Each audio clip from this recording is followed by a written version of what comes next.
Ya, kembali lagi pada materi logika ya. Ya, seperti yang kita tahu ya, matematika ya, khususnya di cabang logika matematika itu merupakan suatu ilmu yang mempelajari bagaimana cara kita untuk bernalar atau bernalar yang baik ya. Ya, dalam kehidupan nyata kita sering dihadapkan dengan beberapa informasi ya untuk ditarik, kemudian untuk ditarik kesimpulannya ya.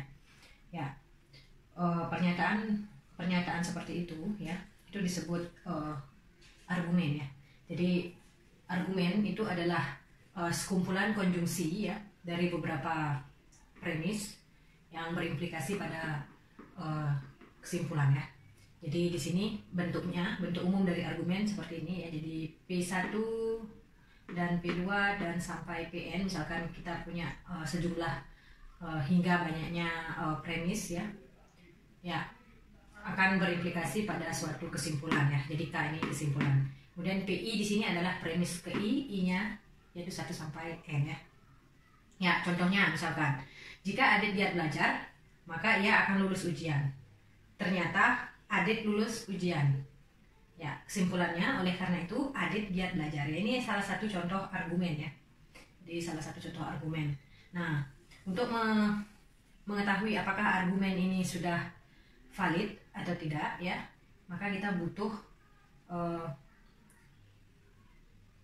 aturan-aturan logika ya untuk memeriksanya. Ya, sebelumnya kalian sudah belajar tentang beberapa cara untuk menentukan suatu proposisi itu merupakan proposisi yang valid dalam artian proposisi itu selalu bernilai benar ya. Berarti dalam hal ini yaitu merupakan suatu tautologi ya. Ya, untuk menentukan suatu argumen merupakan argumen yang valid atau bukan ya, berarti kita harus periksa apakah proposisi ini merupakan tautologi atau bukan ya. Jika merupakan tautologi maka argumen itu merupakan argumen yang valid ya. Ya, sebaliknya kalau bukan tautologi berarti tidak valid ya. Oke, untuk menentukan berarti kita sudah punya modal untuk menentukan suatu argumen itu valid atau tidak ya. Ya, bisa dengan menggunakan tabel kebenaran, dalil kesetaraan logik ya. Jadi dalil kesetaraan logik, kemudian atau bisa menggunakan ya yang namanya aturan inferensia ya. Oke. Ya, kalau kita misalkan notasikan ya. Jadi kita buat argumen nih ya. Jadi misalkan P-nya adalah Adit giat belajar.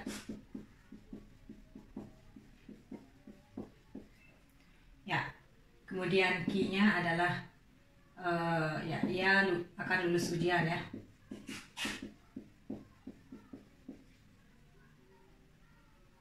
Ya, maka kita bisa notasikan ini ya. Argumen ini sebenarnya dalam bentuk ya, jadi premis pertamanya P1-nya di sini adalah jika P maka Q ya. Kemudian premis keduanya di sini adalah Adit lulus ujian berarti Q ya. Ya. Jadi kemudian kesimpulannya itu adalah Adit giat belajar yaitu P. Nah, apakah ini valid? Ya, jadi penarikan kesimpulan ini valid atau tidak ya? Ya, kita cek dengan menunjukkan bahwa ini tautologi ya atau bukan. Ya, jadi sebenarnya argumen ini berbentuk, kalau kita tuliskan lagi,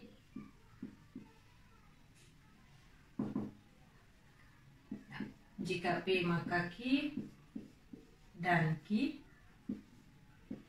ya, maka P ya. Jadi jika P maka Q dan Q maka P ya. Jadi argumen ini kalau kita lambangkan sebenarnya bentuknya seperti ini ya. Ya. Oke. Untuk memeriksa valid atau tidak ya kita cukup tunjukkan ini tautologi atau bukan tautologi ya. Ya. Cara ceknya itu ya bisa menggunakan tabel kebenaran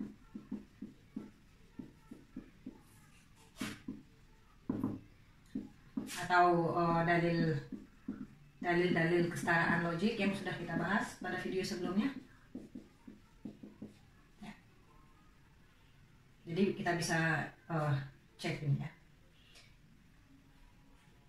Ya, misalkan kita cek dengan dalil-dalil secara logik ya. Ya, oke. Ini argumennya ya.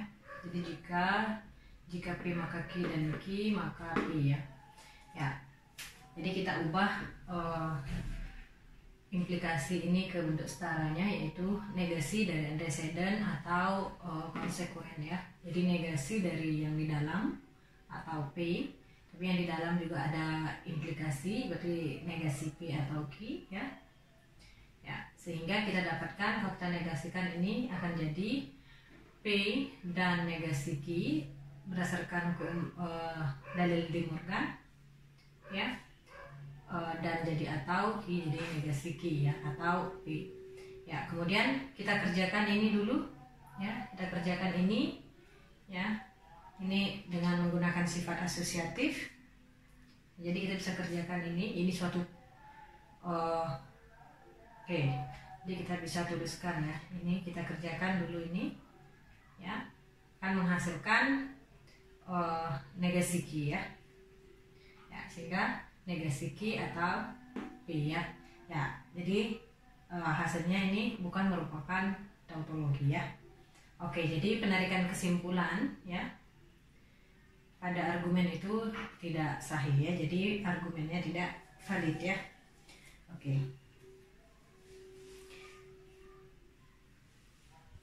Ya, jika kalian perhatikan sebenarnya lebih lanjut ya, sebenarnya bisa kita tebak ya bahwa argumen ini tidak valid ya berdasarkan konsep implikasi ya sebelumnya, pada video sebelumnya, yaitu jika P maka Q, itu kan artinya bahwa P itu hanya syarat cukup ya, P itu hanya syarat cukup bagi Q ya.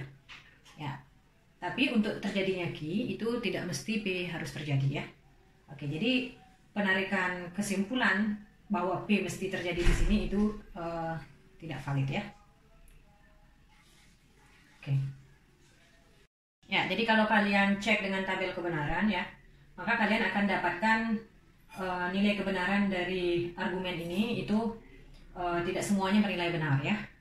Ya, nanti ada yang bernilai salah ya. Jadi argumen ini merupakan suatu kontingensi sebenarnya ya. Oke. Ya, nanti kalian cek sendiri itu ya. Oke, tapi pada kali ini kita akan menggunakan suatu aturan ya yang juga sering digunakan untuk menentukan kesahihan dari suatu argumen ya, yang disebut dengan aturan inferensia ya. Jadi ada aturan inferensia. Jadi ada 3 aturan inferensia yang biasa digunakan, yaitu yang pertama modus ponens ya. Jadi modus ponens ini yaitu bentuk argumennya adalah seperti ini ya. Jadi premis pertamanya adalah jika P maka Q ya. Premis keduanya P ya. Ya, maka dapat ditarik kesimpulan kesimpulannya adalah Q ya. Jadi sebenarnya kalau kita tuliskan bentuk argumennya ini ya. Ya, bisa tuliskan di sini saja, argumennya ini adalah jika P maka Q dan P ya. Jadi jika ini yang premis pertama dan premis kedua maka Q ya. Oke, jadi modus ponens itu bentuk argumennya seperti ini ya. Ya, berikutnya yang kedua adalah modus tollens ya. Jadi bentuk argumennya adalah premis pertama yaitu jika P maka Q, premis keduanya adalah negasi Q dan ditarik kesimpulan negasi P ya. Jadi sebenarnya bentuk argumennya ya seperti ini ya. Jadi jika P maka Q dan negasi Q maka negasi P ya. Kalau kita perhatikan ini sebenarnya sama ya dengan modus ponens, tapi hanya dituliskan dengan cara yang berbeda ya. Ya, kenapa seperti itu? Kalau kalian perhatikan, jadi premis pertama ini kan sebenarnya setara dengan jika negasi Q maka negasi P ya. Ya, jadi kita bisa membuat negasi Q menjadi antecedent dari pada premis pertama ya. Oke. Jadi jika negasi Q ya, jadi ini sebenarnya ini kan setara ya dengan jika negasi Q maka negasi P ya. Kemudian premis keduanya adalah negasi Q. Jadi bentuknya sama seperti modus ponens ya, tapi caranya saja yang berbeda untuk dituliskan ya. Jadi P1-nya jika negasi Q maka negasi P, P2-nya negasi Q, ya maka kesimpulannya adalah negasi P. Jadi serupa ya, bentuknya sama ya. Ya, jadi modus tollens ini sebenarnya sama dengan modus ponen ya, tapi hanya dituliskan dengan cara yang berbeda ya. Oke, kemudian yang ketiga adalah silogisme ya. Jadi silogisme bentuknya yaitu premis pertamanya adalah jika P maka Q ya. Premis keduanya adalah jika Q maka R, maka ditarik kesimpulan jika P maka R ya. Oke. Ya, kalau kita tuliskan kembali ini, jadi argumennya ini sebenarnya berbentuk ya, jika P maka Q dan ya premis keduanya jika Q maka R ya. Di jika ini maka dapat ditarik kesimpulan jika P maka R ya. Oke.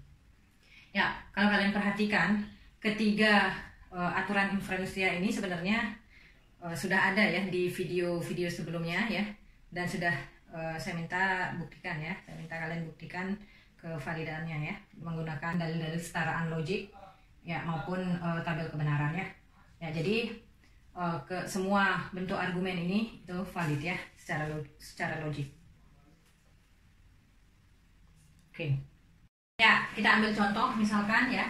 Tentukan apakah argumen berikut valid atau tidak ya. Jadi Adit bukan mahasiswa matematika atau Dita lulus ujian. Dita tidak lulus ujian. Oleh karena itu Adit mahasiswa matematika. Untuk menentukan argumen valid atau tidak, jadi kita misalkan dulu P itu adalah Adit bukan mahasiswa matematika ya, dan Q adalah Dita lulus ujian. Jadi kemudian berarti kita perhatikan sekarang kalimat pertama ya, Adit bukan mahasiswa matematika atau Dita lulus ujian. Jadi ini merupakan premis pertama ya, Adit bukan mahasiswa matematika berarti P, atau Dita lulus ujian atau Q berarti ya. Kemudian kalimat kedua jadi premis kedua, Dita tidak lulus ujian berarti negasi Q ya.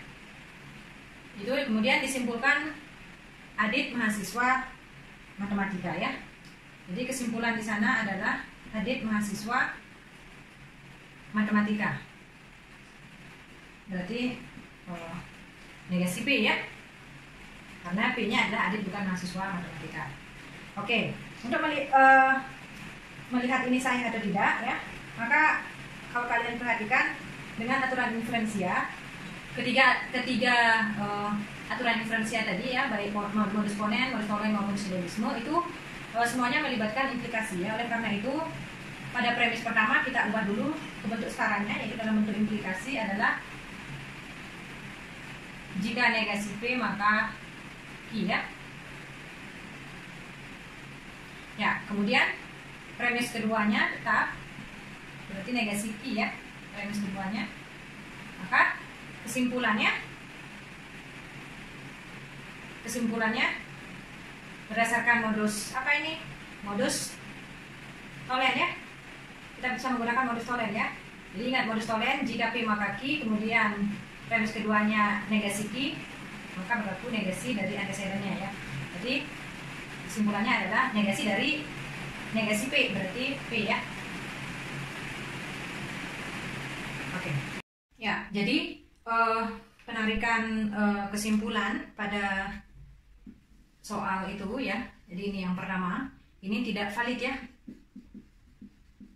Ya, jadi ini argumennya tidak valid karena harusnya adalah kesimpulannya harusnya adalah P, yaitu Adit bukan mahasiswa matematika ya. Tetapi di argumen sana itu Adit mahasiswa matematika ya. Oke, jadi kita simpulkan argumen ini tidak valid ya. Oke, sesi ini kita akhiri dengan memberikan latihan ya.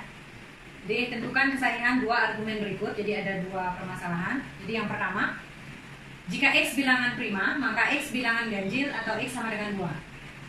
Jika X bilangan ganjil atau X sama dengan 2, maka X hanya memiliki 2 faktor. Oleh karenanya, jika X bilangan prima, maka X hanya memiliki 2 faktor. Ya, kemudian masalah kedua, Pembunuhnya adalah juru masak atau tukang kebun. Jika juru masak yang membunuh korban, maka dia tidak akan mampu memasak seluruh menu yang tersedia. Juru masak mampu memasak seluruh menu yang tersedia. Disimpulkan bahwa pembunuhnya adalah tukang kebun.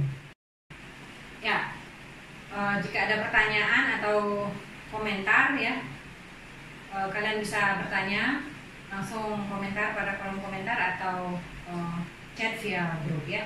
Oke, sekian, terima kasih.